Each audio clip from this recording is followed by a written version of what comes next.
કોઈ લાખ માંગે તો પણ ક્યારે આ વસ્તુઓનું દાન ન કરો, ઘરમાં દરિદ્રતા આવે છે। મિત્રો, તે પહેલા વિડીયોને લાઈક કરો અને ચેનલને સબસ્ક્રાઇબ કરીને કમેન્ટમાં જય શ્રી કૃષ્ણ ચોક્કસ લખો। મિત્રો, આપણા હિન્દુ શાસ્ત્રોમાં દાન આપવાની પરંપરા પ્રાચીન કાળથી ચાલી આવે છે। દાનના મહત્વને લઈને ધાર્મિક શાસ્ત્રોમાં કહેવામાં આવ્યું છે કે વ્યક્તિએ પોતાની ક્ષમતા અને મહેનતથી કમાયેલા 10મા ભાગનું દાન કરવું જોઈએ। દાન કરવાથી વ્યક્તિના ખરાબ કાર્યોનો નાશ થાય છે અને પુણ્ય કાર્યોમાં વૃદ્ધિ થાય છે। આટલું જ નહીં, દાન કરવાથી પાછલા જન્મના પાપો પણ ઓછા થાય છે।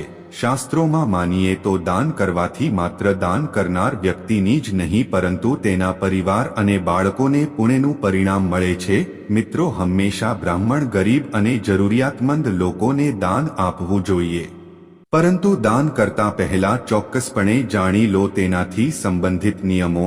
શાસ્ત્રોમાં કેટલીક એવી વસ્તુઓ વિશે જણાવવામાં આવ્યું છે જેનું દાન કરવું કે કોઈને આપવું એ શુભ નથી હોતું।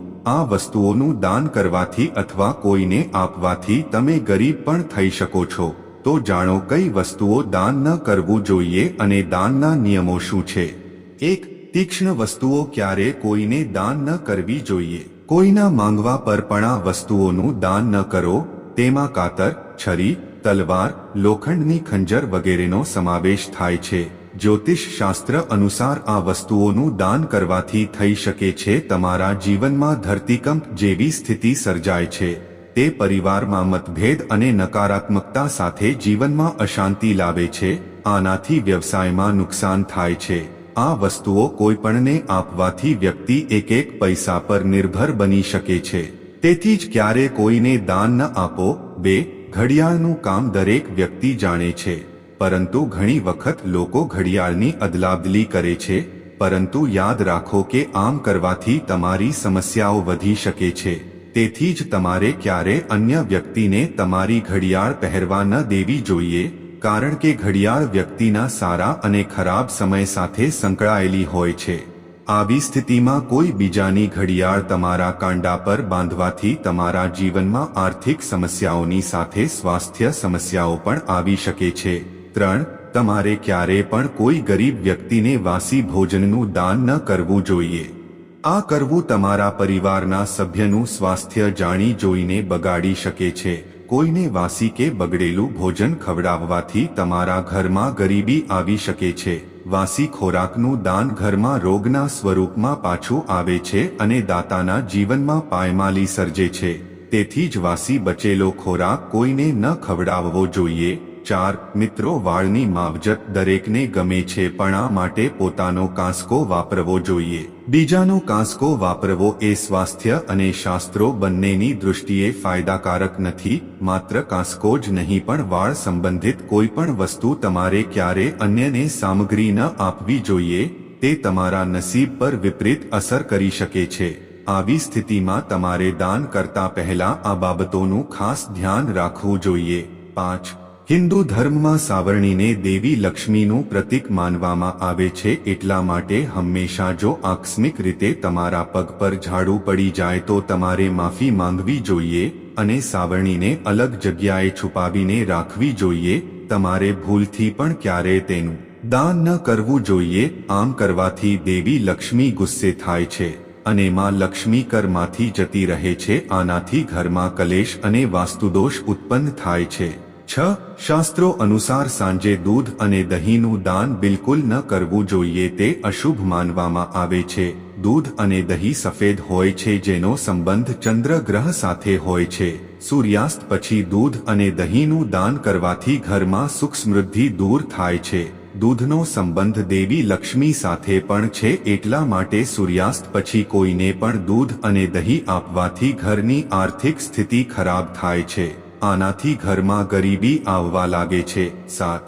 જ્યોતિષ શાસ્ત્ર અનુસાર સરસવના તેલનું દાન કરવું ખૂબ જ શુભ માનવામાં આવે છે, પરંતુ કેટલાક લોકો વપરાયેલ તેલનું દાન પણ કરે છે।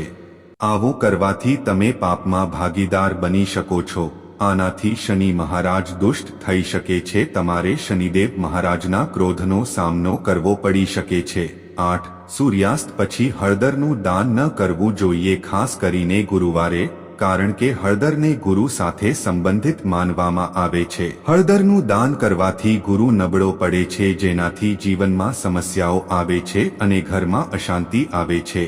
આ સિવાય ભૂલથી પણ મીઠાનું દાન ન કરવું જોઈએ, કારણ કે મીઠું દાન કરવાથી તમારે શનિના પ્રભાવનો સામનો કરવો પડી શકે છે અને મીઠું દાન કરવાથી વ્યક્તિ દેવું થઈ જાય છે. 9. જ્યોતિષ શાસ્ત્ર અનુસાર સૂર્યાસ્ત પછી કોઈ વ્યક્તિને પૈસા કે રૂપિયા ન આપવા જોઈએ, કારણ કે સાંજે દેવી લક્ષ્મીનું આગમન થાય છે.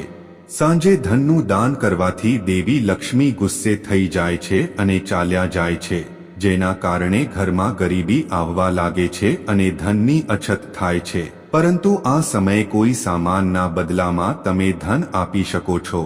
10. જ્યોતિષશાસ્ત્ર કહે છે કે પ્લાસ્ટિક, સ્ટીલ, કાચ અને એલ્યુમિનિયમ અથવા તેમાંથી બનેલા વાસણોનું દાન ક્યારેય ન કરવું જોઈએ.